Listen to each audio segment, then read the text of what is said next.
I'm not gonna fight your war, I'm gonna end it. I'm the librarian, and I came to read. And what's funny is sis didn't even say that exact sentence in the movie. I'm wearing my Avengers shirt just because I felt the spirit of Captain Marvel possess me, and that's why Justin and I took our asses on Thursday to go see Captain Marvel. I'm not going to spoil the movie too much, but what I will say is that, you know, Marvel is just like HBO when it comes to cutting trailers. They will put some shit in there that's not there. They will take some shit out that actually was there so that it will not spoil the story. So what you're seeing in the trailer is not necessarily what is going to be serving you when you go to the movie theater. Captain Marvel definitely was better than what I expected her to be. That's what I will say, okay? Now, she didn't knock my wig completely off. She violently shifted my wig. She violently shifted it. It wasn't like completely knocked off, but the movie was still cute. Now, as much as I was shading Brie Larson, I think it's because how they cut that trailer, girl. I don't know. They made Brie Larson look so uninteresting in that trailer. I don't know why they did that to her. Because when I went to the actual movie, I was like, okay, she's doing what she needs to do. Performances was cute. I think what I would have liked is just a little bit more backstory. I know that they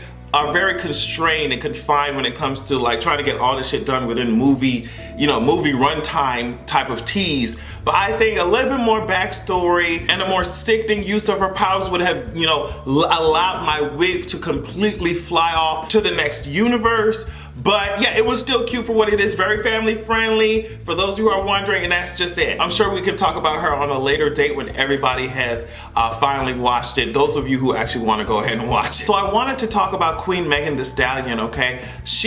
We already know that at this point, when Megan Thee Stallion asks you for your wig, just go ahead and hand it over. There's no reason for you to debate. There's no back and forth, hoopla, nothing like that. If Megan Thee Stallion walks up to you and says, hey sis, I need that wig, I need your edges, you know what I mean? Just hand it over. Just hand it over. And we're gonna have to call the authorities to, like, we don't have to go through all that shit. Just hand it over, what's rightfully hers, and that's it. So she went up onto Twitter recently and said, hey, I'm Todoroki Tina. Todoroki Tina. Now, for those of you who watch anime, specifically My Hero Academia, you will know how sickening, you will know how much taste, wow, the flavor, you see what I'm saying? The flavor jumped out when Miss Megan Thee Stallion said that she is Todoroki Tina. We had to stand, but now we have to stand even harder than before. So of course, anytime women, especially black women, y'all be on their ass, and anytime women say they like anime, girl, here come the men, here come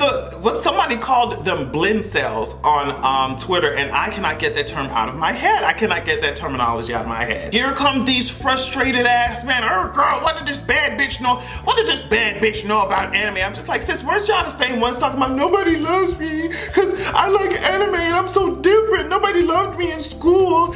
I'm like, sis, okay, so now these bad bitches saying that they love anime and shit. Meanwhile, it's a lot of y'all anti-blackness that prevented you from meeting other black people who are interested in anime, but like we're not, or interested in the nerdy things that y'all talking about, but we're not even gonna go there. I've noticed that when women speak about liking anime, I was just like, oh girl, this is my favorite character. Here come all these men out of nowhere talking about, they whip out the rubric so quickly. I'm like, God damn, sis, how you don't have the right, like, it's almost like y'all own that shit, and how dare women say that they like watching that shit. I'm just like, y'all are in for a rude awakening when you realize, one, anime is more mainstream than it has been before. So I like, what's going, are y'all mad that more people like the shit that you like, but then you were in grade school mad as fuck that people apparently didn't like the shit that you like? What's going on with that? Y'all don't own these damn anime characters. Half the anime characters that y'all listen to, the boy characters, the male characters in y'all favorite animes, half their asses be voiced by goddamn women. So what's going on?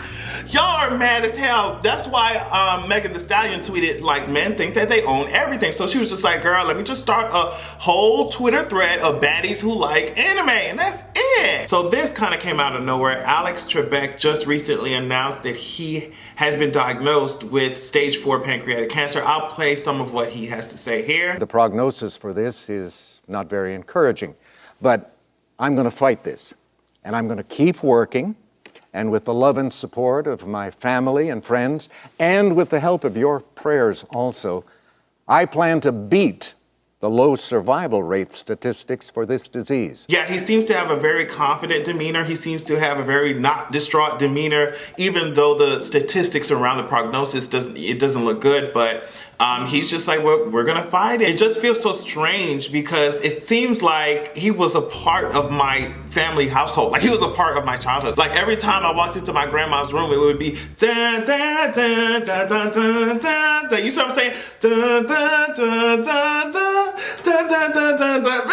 I know that Pat Sajak released a whole statement about they're surprised and saddened, but they'll stand by him as he fights. So it's just, ooh, everybody was just like, not you, not you, not you. Every time these types of announcements come along, it reminds me how short and fragile life really is. And we're already on the topic of short and fragile lives. The decision for nobody to be charged in this Stephon Clark case has everybody outraged. And so protesters went ahead and stormed Sacramento City Council. They were on their asses, angry as hell, and so the police swooped in, and what happened was it was a white privilege wall that protected the black protesters from being further harassed by the police and, you know, arrested possibly and violently assaulted. So when we're talking about allyship, this is exactly what it means. But it first involves understanding that you have privilege first and foremost, okay? This is why I don't see the tropes of I don't see color is so dangerous, because color obviously does matter, and it can be, like you see in this situation, it can be life or death. Okay, so you first have to understand that you have some type of privilege and you're not inherently a bad person because we have shitty systems, you know? Once you first understand that you are privileged to a certain extent, you have to figure out ways to use it efficiently and effectively, you know, in a way that will protect people who are so violently mistreated, unprotected, and disenfranchised. And once you do that, the world can change so quick. So I actually found this out just now. Apparently Jussie Smollett has been indicted on 16 felony counts by a grand jury. All of those counts are, disorderly conduct for filing a false report. They're saying that he could face like 4 years probation for each of those counts, but they're saying that he probably won't face any prison time because he'll probably plea deal those things away. So they're also saying that the FBI is conducting a separate investigation because they take those threatening letters really seriously. So the letter that he apparently got at Fox saying, "Girl, we're coming for your ass," they took that investigation up, and he could possibly face separate charges for that if they investigate it and the evidence leads them towards, them saying that he was the one who sent it to himself. So as I was paying attention to the timeline and reading all the reports as they came out, I eventually came to the conclusion that this was going to be the outcome. Just the way that they were speaking, how shit was adding up and how shit wasn't adding up, and then on top of that ABC interview, I really had a strong feeling that it would come to this essentially. But the amount of times Chicago PD specifically has fucked over black people, I don't think that Jussie Smollett should spend time in anybody's goddamn prison. Y'all will be okay. Y'all talking about, oh, he needs to pay the fucking money back. I don't even think he should pay the money back. Y'all will be okay. He got his own issues he needs to deal with. I don't think he should be behind bars. There will be people who will use this case to try and back up their homophobia. And of course, on the other side of that same fence, white people would use that to defend their fucking racism and to say that hate crimes don't exist, but we're not going to act like that sentiment has not been there before Jussie, But I think that there are three morals to the story. The first one is to make sure that you believe victims, like I said, make sure that you listen to the stories of people who are trying to stand up for themselves. The second thing is to make sure that you use your goddamn common sense. If some shit ain't adding up, then some shit ain't adding up, and that's it. The third one is that police departments are corrupt as hell. There were a whole lot of investigators assigned to this fucking case, and yet all this covering up, all this black torture, all these missing black bodies and dead ass black bodies that happen on Chicago PD's watch, it seems like, they have no idea what's going on. So I just think that we should keep those three things in mind. Senator Stephanie Flowers. Now, if you're not aware of this whole situation with Senator Flowers, and she's from Arkansas, apparently some lawmakers from Arkansas were proposing this bill, this, stand your ground bill, and it was being debated and voted on. Of course, they had to reference how the stand your ground laws have been doing in Florida. And of course, when Stephanie Flowers pressed them on all the gun violence and pressed them on their spirit of apathy when it comes to the amount of black bodies that have been executed, and then these people use these laws to get off. Of course, when she points it out, they want her to stop, but she wouldn't stop, as you can see here. How many black kids, black boys, black men are being killed with these stand your ground defenses that these people raise, and they get off. I am a mother too, and I have a son, and I care as much for my son as y'all care for y'all. But my son doesn't walk the same path as yours does. So this debate deserves more time. This is crazy. You don't have to worry about your children, Will. I worry about my son. She was completely on their asses, 100%, as she should be. She said, y'all can run around here, people can walk in front of the courthouse with their guns, people can do all this type of shit, and y'all are just lackadaisical. Y'all don't have that same energy for dead black bodies, okay? And she said, I have a son and I fear for his life. Can you not understand that you have a son, don't you? She was getting in their asses. And this, I don't know what's going on, but these politicians, these black politicians and these lawmakers of color, they are dragging.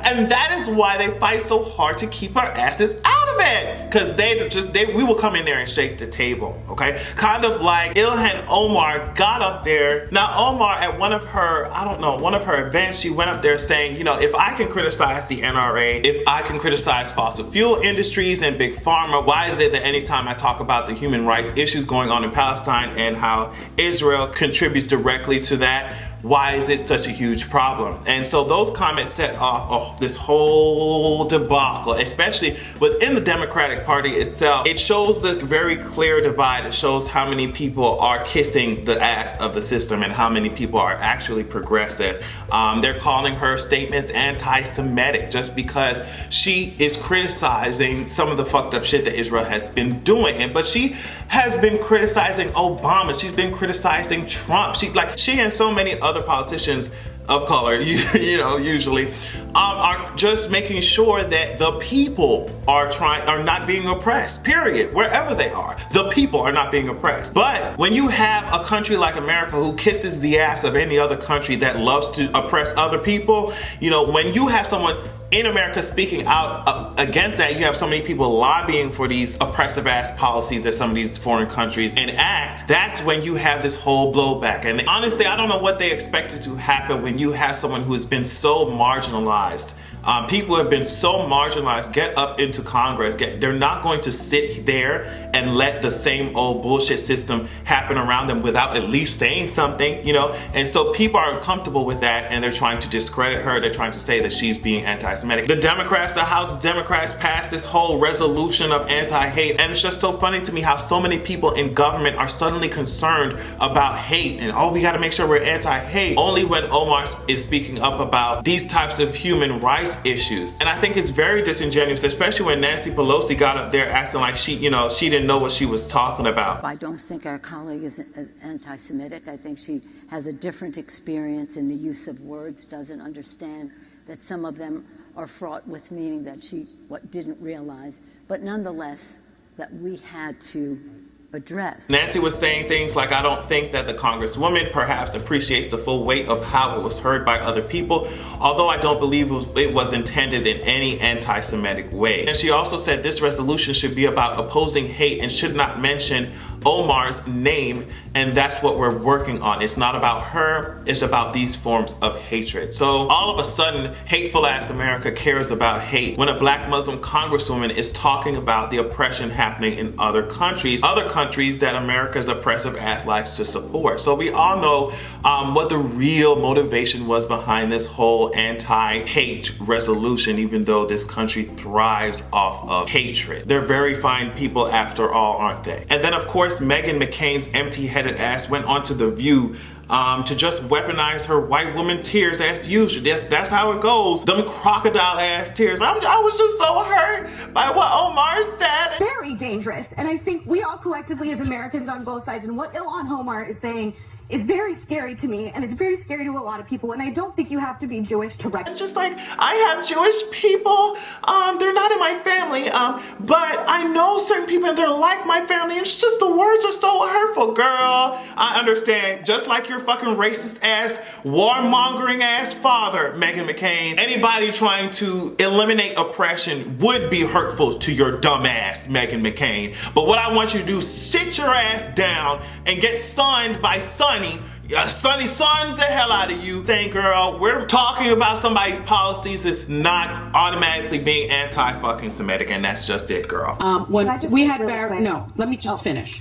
When we had Barry Weiss on as an expert in what is anti-Semitic and what isn't, I asked her, is it okay to talk about Israel's policies and not be called anti-Semitic? She said and yes. She said yes. And you're gonna have to be mad about it. And if you don't like it, you need to go ahead and visit your goddamn daddy. The lack of nuance and analyzation that it took for some of these Democrats to come out here and say that, oh, it is anti-Semitic to critique oppression, is just really representative of the type of progress that a lot of the Democrats want. All of that progression is still within this oppressive ass system. And to me, you're only going to make a reasonable and meaningful difference in my goddamn life if we're talking about breaking these systems and moving to another dimension of possibilities, because it doesn't make any sense. I even call Nancy Pelosi Nancy centrist Pelosi all the time, because as much as she's dragging Trump and much as they love to drag conservatives, a lot of them still hold the same